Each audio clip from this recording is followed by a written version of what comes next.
Ucapkan terima kasih berkat video Pak Haji tadi. Hari ini saya istiqomah 5 juz sampai hari ini sudah. Sehari, alhamdulillah tembus Pak Haji. Tadi waktu disuruh berbagi dengan anak yatim yang tadi tuh saya tulis-tulis saja. Yatim kurung. Yatim kurung. Di atas, di lantai 2. Tadi saya datang. Yang ditinggal papanya meninggal masih dalam perut ibunya. Saya demi Allah baru kali itu menyantuni anak yatim yang kayak gitu, Bu. Yatim kurung. Ada Ya, belum pernah 97. Ya, tadi. berapa? 97 anak. Itu hajat saya cuma satu, saya minta tadi, tolong doakan saya istiqomah 5 juz. Kalau dunia pasti ngikut lah. Pak, Bu, jangan terlalu dikejar bayangan nih. Demi Allah saya bilang, saya pernah kerja pontang-panting tunggang langgang sampai ninggalin anak istri 6 bulan. Sampai ke luar negeri, Pak, Bu, sampai ke beli Lamborghini kata orang tuh. 12 miliar pernah, tapi nggak nyaman Pak Haji. Capek. Sampai sakit Pak, kena GERD saya Pak Haji. Karena otaknya cuma ngejar dunia aja, ternyata itu nggak berkah. Dapat uangnya nggak berasa, Bu. Mulai detik ini yuk kejar cahayanya. Pak, ingat kata Allah tadi, orang beriman aku yang urus. Mau sambil pusing Pak. Bapak tahu contoh dah kayak Pak Haji. Pak Haji ini sudah ditakarin umurnya sekian. Sudah ditakarin Pak, meninggalnya umur sekian. Dan rezeki Pak Haji udah ditakarin. Pak Haji Dwi, kau tuh sampai meninggal 100 triliun contoh rezekinya ya. Itu sebelum habis 100 triliun nggak bakal meninggal kawan kita nih. Iya. Begitu pula saya, Bapak di ruangan yang ada di ruangan ini itu sudah ada tanggalnya. Misalnya besok Januari tanggal 25 dapat 2 miliar, itu udah ada catatannya dari Allah. Tinggal cara kita menjemputnya. Ya, depan sini duduk, Ya, ayo depan. Ini saya pula jadi pembicara nih, mahal bayarannya nih. Nggak apa-apa. Nggak Tepuk apa-apa. tangan dong sekali lagi. Wow. Jadi, alhamdulillah Bapak Ibu saya nggak punya utang. Itu yang saya syukurin. Kenapa saya setiap kali mau sempat melakukan itu selalu berpikir hutang itu bukanlah solusi. Jangan Pak, mulai detik ini jangan pernah berpikir ke sana. Bukan solusi Pak. Saya punya teman kemarin punya hutang 420 miliar Pak. Orang Padang bangun hotel. Teman main off-road Pak. Tahu Pak, makan tidak enak, tidur tak nyenyak. Karena COVID kemarin Pak, sekarang diabetes pula, cuci darah. Itu kalau dia meninggal hutangnya turun ke anak istri Bu. Iya Bu, rekening koran ya Pak dia. Iya. Tetap ganti Bu. Ah Pak, gak enak kan Pak? Punya aset 1,5 triliun tapi berutang. Enakan kita Pak jual. Nah, mulai hari ini fokuskan kepada Allah Pak. Saya Pak tidak pernah bercerita masalah saya dengan manusia, nggak pernah sampai hari ini. Kecuali ibu saya, Bapak sama istrinya tertutup Bu. Pokoknya tahunya orang di rumah tuh tenang aja. Bos, saya potong. Jadi bos bisnisnya besi tua. Enggak. Jadi saya punya pabrik pupuk. oh, ya kalau yang besi apa? Dulu pernah belum besi tua. Oke. Ada pasien saya punya kapal, itu mau dijual, ada di Semarang.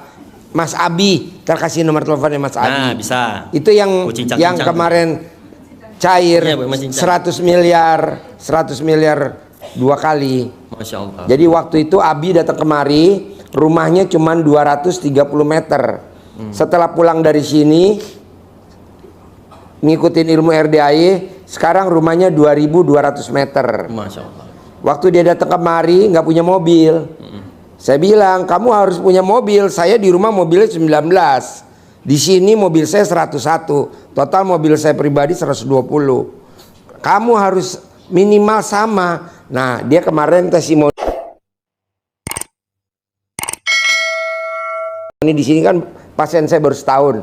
Mas Abi sekarang mobilnya 19 unit, supercardnya ada 4. Nah dia punya kapal, mau dijual, kapalnya mogok, maksudnya nggak jalan. Oh, mau cincang. Nah besi tua kan? Bisa dicincang tuh Pak Haji. Nanti kasih nomor teleponnya Mas Regi, Mas Ngasih nomor Abi. rekening saya juga nggak apa-apa Pak Haji. Apa? Ngasih nomor rekening pun tak apa. Oh iya. Jadi Bapak dan Ibu, singkat saya sampaikan. Nah, ingat hidayah itu datangnya unik. Secara logika, kenapa harus video Pak Haji yang datang ke handphone saya? Itu pas jam 4 subuh sebelum jam 3 Jadi subuh. nongol gitu aja video RDAI. Iya. Bukan RDAI Pak Haji. Jadi bukan RDAI awalnya. Oh, bukan RDAI. Ada orang yang mau posting. Dia ini cerita ada hutang. Oh. Ibu apa itu Pak yang punya dapat 1 triliun itu? Oh iya. Oh, ini. Apa itu? Jadi saya lihat terus mulai penasaran, saya lihat lagi. Apa amalannya katanya? Mulai hari ini ngaji, bangun jam 12, ngaji 12 juz. Senyum 41 kali. Ya, senyum 41 kali. Senyum sampai digerut gitu. Tapi yang ada amalan yang Pak Haji sampaikan yang dari dulu saya lakukan, yaitu bangun tidur Pak Haji. Sebelum saya menginjakkan kaki saya ke tanah, saya selalu seperti itu. Jadi saya kalau bangun tidur itu Ibu, saya tidak pernah pencet handphone. Belum pernah sampai hari ini. Janganlah, nanti pencet handphone tiba-tiba tagihan pula. Udah mood dah 1 hari 1 malam itu. Jadi kan saya kalau bangun tidur Pak Haji, bangun tidur, Alhamdulillah ya Allah, Kau kasih aku umur, Kau kasih aku kesempatan bernafas, Ku kirimkan Al-Fatihah untuk diriku ini. Dan tolong Kau sehatkan anak, istriku, semua saudaraku fi dunia wal akhirat ya Allah. Tolong mudahkan hajatku, berkah hidupku, langkahkan kaki aku ke tempat yang terbaik, dan jauhkan aku dari maksiat maupun zina. Al-Fatihah. Baru saya injakkan kaki itu seharian enak aja hidup tuh Bu. Jangan pernah Pak bangun tidur mencari handphone Pak. Nanti pas buka tagihan pula, itu seharian tidak mau hidup Bapak, yakin saya. Itu kepikiran terus itu hutang. Nah, jadi saya sampai sini Pak Haji, nah itulah. Dan seminggu yang lalu ini kejadian aneh lagi. Saya bermimpi dengan Pak Haji berjumpa. Bermimpi. Demi Allah saya bilang. Tepuk tangan dong. Wow. Mimpi. Saya cerita sama tim Pak Haji malam tadi saya kesini. Itu saya langsung chat saudara saya di Bekasi, aku harus ketemu dengan Pak Haji ini. Harus ketemu. Harus ketemu, apapun kondisinya. Ucapan adalah doa, harus ketemu. Ini ketemu. Nah, jadi Bapak dan Ibu harus pasti terkabul. ya. Pasti lunas. Pasti cair. Pasti milik. Pasti punya. Amin. Tidak boleh ngomongnya pasti kebeli, nggak boleh. Kalau kebeli nabung, DP, ayo. Pasti punya. Tidak ada pasti kebeli. Kalau kebeli ujung-ujungnya DP, ujung-ujungnya ngumpulin, ujung-ujungnya nabung. Jangan, pasti punya, pasti cair. Amin. Nah gitu. Pasti lunas. Pasti kabul. Ya, bisa gak? Bisa. Yakin? Oke, jadi ada kata pasti. Jangan bilang Pak Haji kalau pasti bukan tak kabur. Bukan, kan ayatnya mintalah kepadaku, niscaya aku kabulkan. Niscaya itu pasti. Nggak ada tuh ayatnya di Al-Quran, mintalah kepadaku, insya Allah aku kabulkan. Nggak ada kata insya Allah.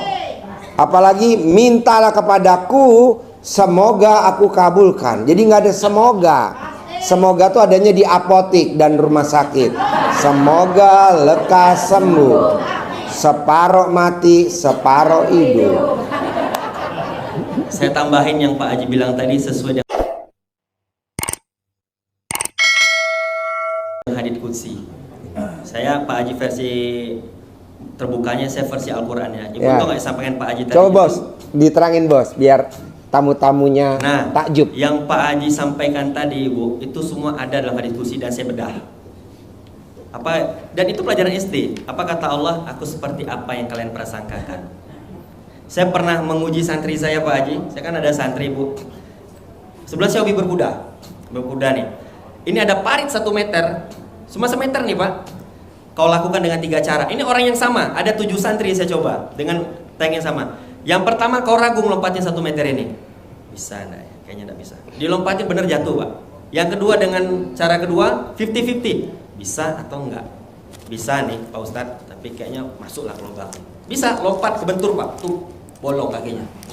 Yang ketiga yang dahsyat, sekarang kau ngomong sama Allah, ya Allah ya Rob, jangankan 1 meter, 10 meter pun kalau kau izinkan pasti sampai, karena kau tak akan pernah sia-siakan hidupmu di dunia ini. Pasti bisa bilang itu, sampai itu. Tepuk tangan yang kencang dong. Semangat. Nah, sebelum saya tutup lagi Pak Haji, ini yang paling bagus. Saya kan hobi membedah Al-Quran semua. Saya nonton semua video Pak Haji. Waktu mau sini tuh lengkap saya bicarakan. Ternyata intinya cuma satu, keinginan tingkat dewa. Nah, untuk yang Muslim tahu Al-Quran semua kan? Isinya 30 juz, ada 64.000 ayat. Dan surah terpanjang di dalam Al-Quran itu Al-Baqarah, hampir 3 juz. Ibu tahu kan Al-Baqarah bahasnya apa? Dari dosa paling kecil sampai dosa paling besar, sampai maksiat, zina, semua dibahas dalam itu. Tapi tahu di ayat terakhir apa? Sama-sama kita baca. La yukallifullahu nafsan illa wus'aha. Semua itu akan selesai kalau kau datang kepadaku. Jelas itulah tujuan kita hidup pada hari ini. Selesai. Kurang semangat tepuk tangannya. Yang namanya hutang pasti selesai. Yang nama sakit pasti sembuh. Yang nama masalah akan tuntas. Fa inna ma'al usri yusra. Yang penting kita datang kepada Allah. Takbir. Itu aja Pak Haji. Aku makin semangat pula saya macam ngisi dakwah saya nih. Cuma Iya. Yang namanya bunting pasti melahirkan. Yang namanya bunting pasti melahirkan. Yang namanya ML pasti berat kali bahasnya. Jadi itulah Bapak dan Ibu, semua hanya faktor keyakinan, nggak ada yang lain. Saya bisa berdiri seperti ini jumpa dengan Pak Haji karena saya yakin pasti jumpa. Amin. Harus yakin Bu, jangan pernah ada keraguan dalam hidup. Dan pesan yang paling penting yang selama saya ngalamin hidup seperti ini, saya sudah pernah mencicip semua Pak Haji, termasuk saya pernah masuk penjara. Oh, belum. Berantem nih, bolong tangan saya bacok kepala orang belah dua, mati. Berantem, saya sudah masuk penjara Pak Haji, alhamdulillah. Nyicip semua. Saya ini di dunia ini cuma mati aja belum Pak, semua udah. Nembak kaki orang bolong sudah. Saya biasa buat sempi lagi Pak. Duit banyak, sombong dulu tuh saya. 1 miliar Pak sebulan di umur 30 tahun saya. Nah sekarang Pak, ya alhamdulillah Pak Haji, ini mohon doa. Karena tadi setelah nonton video Pak Haji, kayaknya cetek kali saya cuma pendapatan 9. Di RDA itu harus 10 miliar. Oh, aku bilang tunggu kau, aku bilang. Nah, saya tuh merasa greget kali Pak Haji. Nah, alhamdulillah Pak Haji mohon doa dalam minggu ini saya dapat 3 miliar. harus Depan mata. harus. Nanti sudah dapat 3 miliar baru aku berani minta. Ya Allah, kayaknya kurang lah nih. Lah, bagaimana kita merasa miskin sedangkan kita terlahir dari hamba yang maha kaya? Ingat prinsip itu. Bu, Allah itu tempat kita meminta. Sampai kata Allah itu, tak ada garam di rumah kau minta sama aku. Benar kan? Al-Quran loh, An-Nur ayat 44. Kau tak ada garam kau minta di rumahku, tak ada rempah-rempah kau minta sama aku. Tepat mengadu Pak. Sholat itu bukan soal sujud dan rukuknya, tapi Allah nanya, what this is your problem bro? Nah, apa masalah kau datang kok sama aku? Datang Pak, kalau ada masalah jangan cerita sama manusia. Kadang kita ada masalah, maka Pak Haji tulis besar-besar tuh. Itu motivasi tuh. Jangan pernah cerita dengan sesama punya bener Bu. Kalau ibu punya, ibu ini seringnya Pak Haji. Ada masalah telepon, Besti, temu tek cerita. Ternyata pas ibu cerita masalah ibu dengan kawan tadi, kawan pun punya masalah. Akhirnya masalah kawan jadi masalah kita. Kalah dengan pegadaian, mengatasi masalah dengan masalah.